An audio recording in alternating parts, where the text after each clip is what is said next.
Okay, my dear students, grade 10 students, welcome to my channel. This is El Maestro. So for today, we'll be talking about arithmetic sequence or arithmetic means.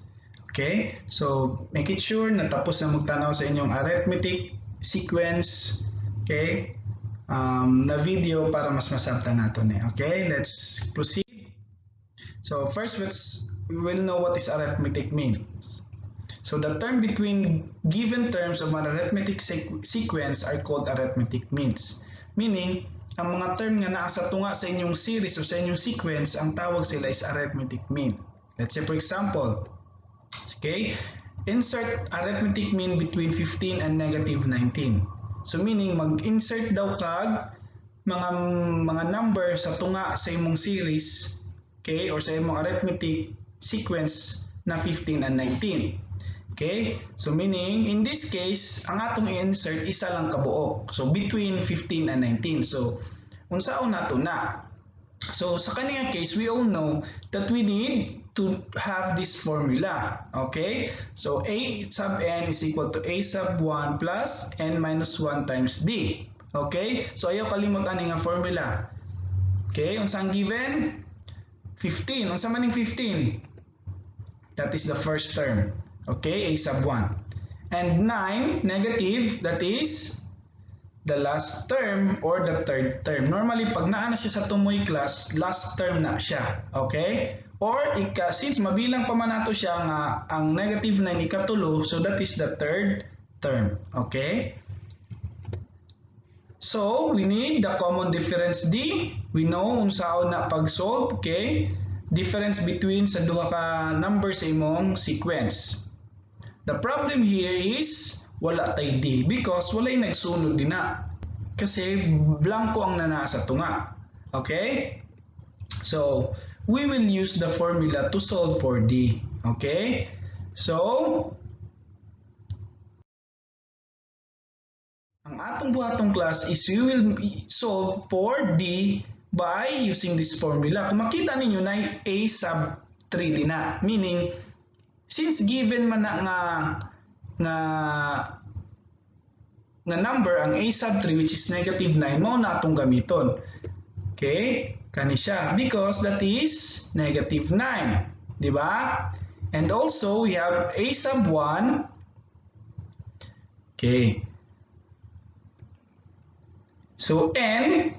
So, since n, A sub n man na, di ba class? Kung pilang imong A sub n, which is A sub 3, so mo na imong n equal to 3. Okay? So, tanong ang formula, A sub n, tapos dito sa pikas na n minus 1, meaning kung unsang n sa imong A sub n, maupod ng n sa imong n minus 1. Okay, so mao na natong gamito na formula. Okay, gi-substitute natong A sub n which is negative 9. Then we substitute A sub 1 which is 15.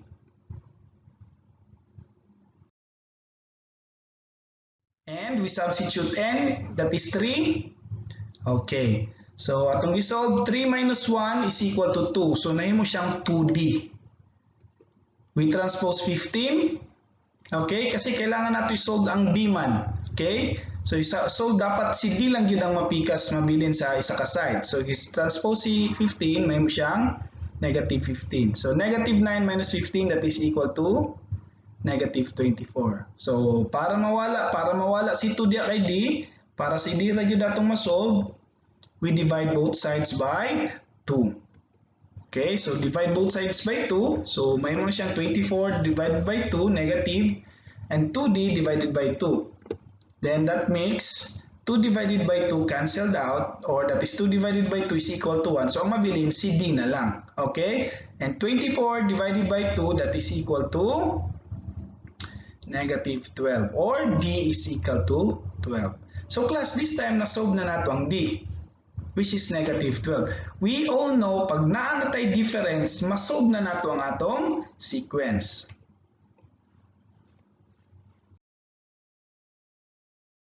Okay, naanatay D. So ang atong buhaton, we add the difference sa atong terms. So negative D o negative 12, i-add nato sa 15. Okay? So that makes it negative or positive 3. I-check nato kung tama ba ang next term, negative 9 yun. Mag-add daw tag negative 3 or negative 12, sorry. So 3 plus negative 12, that is negative 9. So tama ang atong solution. Okay? So the arithmetic mean is equal to 3. So try to solve nato, class. Tanaw nato kung ma-solve nato using formula. Check nato. Excuse me. I-check nato. So using this formula, let's say for example, pangitaon nato ang second term. Let's say for example, hindi natin alam ang second term na 3. Okay, solve nato. So naana tayo 15 as first term, n is 2 kasi second term ang atong gipangita, and ating difference is negative 12.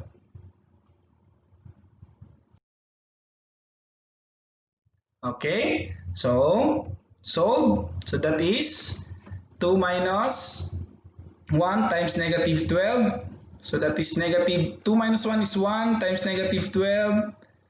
Okay, so may mo siyang 15 plus negative 12, that is equal to 3. So makita ninyo klase, second term a sub 2 is mao na nga atong answer. Okay? So na-check lang nato. So in arithmetic means, class, isa sa pinaka first point yun nato is dapat masolve nato ang iyang difference, common difference. Mao yun na. Okay? Kasi after nato masolve ang difference, pwede naman nato ipang-add. Okay? Ang difference to solve for what's in the middle of your sequence.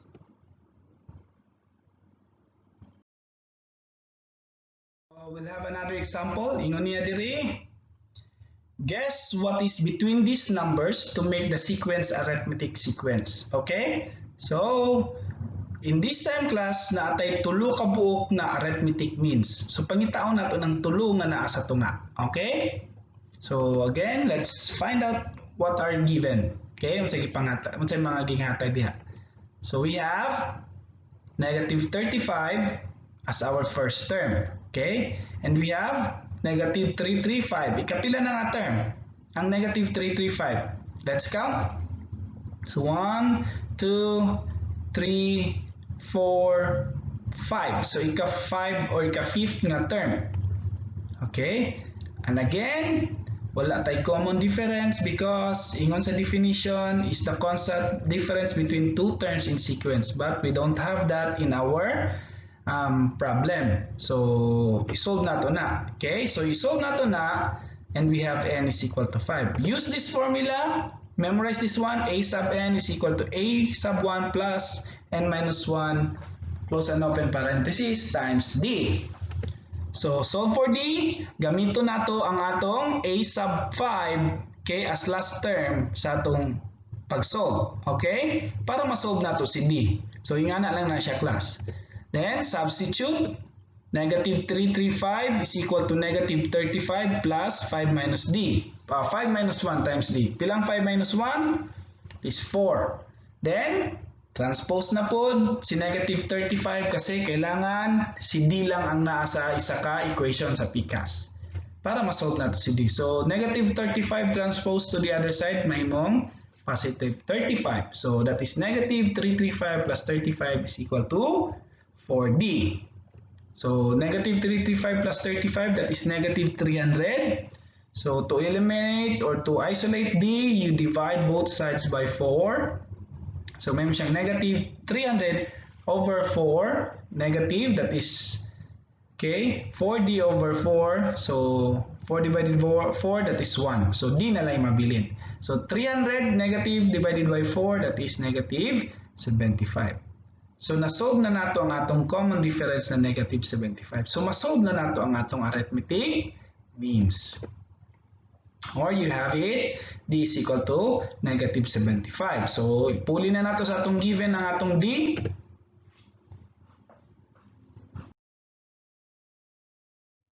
Okay, so nanatay d is equal to negative 75. So, again, the same thing atong buhaton.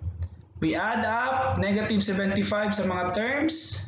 So, negative 35 plus negative 75, that is negative 110. Okay, next, you have negative 185. Next, you have negative 260. And tanaw na to class og tama ang atong sequence. Kung 260 plus negative 75, dapat negative 335. You check. So kung tama, meaning this is an arithmetic sequence. Okay, if you want to solve for a term to check, let's write. Let's say for example, ato i-solve ang third term. Okay?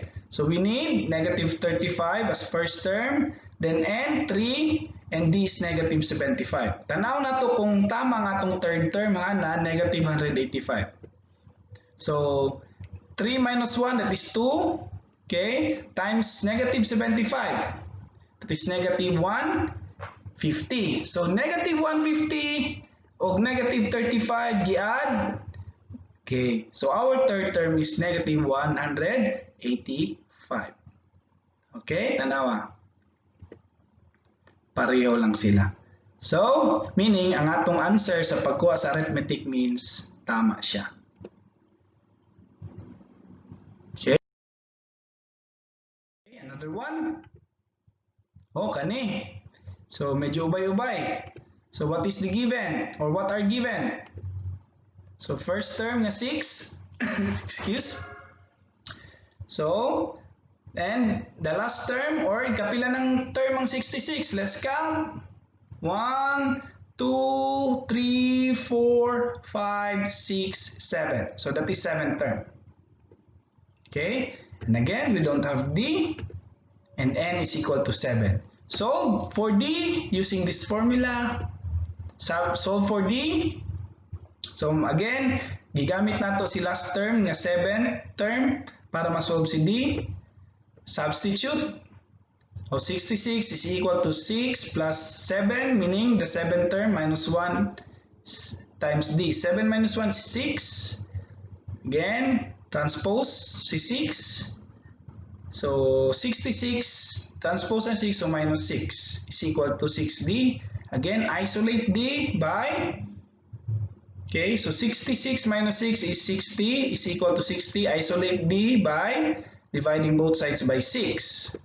So, cancelled ng 6, so D is equal to 10. Okay? Nakuha. Again, nasolve na po nato ang D. So, all you have to do, okay, so since na-solve na nato ang D, all you have to do is to fill in this arithmetic means. Okay? Kabalota, pag naana tayo arithmetic common difference, i-add lang nato na sa atong mga terms. Okay? So 6 plus 10, natay 16, then you add another 10, 26, then you add another 10, 36, another 10, 46, another 10 is 56, then if you still add another 10, you will have 66. So class, the arithmetic means are 16, 26, 36, 46, and 56. So that's how unsaon pagkuha sa arithmetic means sa atong arithmetic sequence. Okay? So thank you for watching. Unta namoy nakatunan again for this video. So padayon lang, check my channel para makita ninyo mga bago na mga lecture sa inyong module. So if dili man pareha sa inyong module class ang content ani, rest assured kung unsa ang giunsa pag-solve sa video is the same kung unsa ang pag-solve ang nasa inyong module. Again, God bless you all.